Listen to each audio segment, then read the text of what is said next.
పాపం రఘురామకృష్ణరాజు పరిస్థితి ఏంటో అర్థం కావట్లేదు. ఆయనది మొన్నైతే ఆ సీట్లు భారతీయ జనతా పార్టీ ఎంపీ సీట్లు అనౌన్స్ చేసిన రోజున కొంత పాజిటివ్నెస్ వచ్చింది.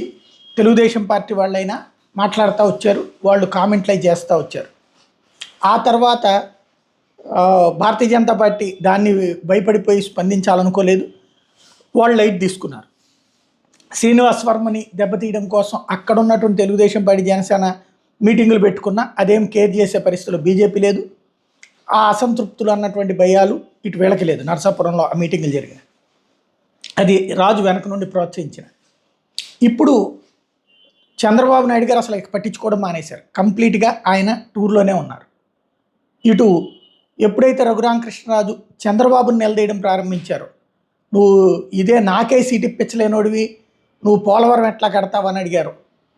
అంటే చంద్రబాబుని నిలదీయడం ప్రారంభించారు. ఇప్పటిదాకా జగన్ని తిడతా ఉంటుంటే మానసిక సంతృప్తి చెందినటువంటి వాళ్ళకి చంద్రబాబుని నిలదీయడం, అది కూడా తెలుగుదేశం అనుకూల మహా టీవీలో హైలైట్ కావడంతో విరక్తి వచ్చింది.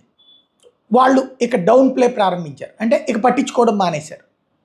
ఇప్పుడు ఇక చంద్రబాబుకి తీరిక లేదు, ఆయన ఆ పనిలో ఉంటారు. ఇటు లోకేష్కి తీరిక లేదు, అటు ఆయన నియోజకవర్గ పనిలో ఉంటారు, ఈయన ప్రజాపూర్లో ఉంటారు. ఇక రఘురామకృష్ణరాజు పరిస్థితి ఏంటి? వేరేది ఏదన్నా ఇస్తే తీసుకోవాల్సిందే తప్పించి మరే అవకాశము లేనటువంటి సిచ్యుయేషను. లేకపోతే అయితే ఎలక్షన్లు అయిపోయాక ఏ రాజ్యసభ అని చెప్తారు, అది కావాలంటే ఇంకొక 2 సంవత్సరాల పరిస్థితి ఉంటుంది. అప్పటికి మళ్ళీ రాజెవరు రెడ్డి ఎవరో చూడాలి. ఓవరాల్గా అయితే రఘురామకృష్ణరాజు ఆటలో అట్టి పండుగ మిగిలిపోతారా, లేకపోతే విజయనగరం లాంటిది ఏదన్నా సీట్ ఇస్తారా చూడాలి.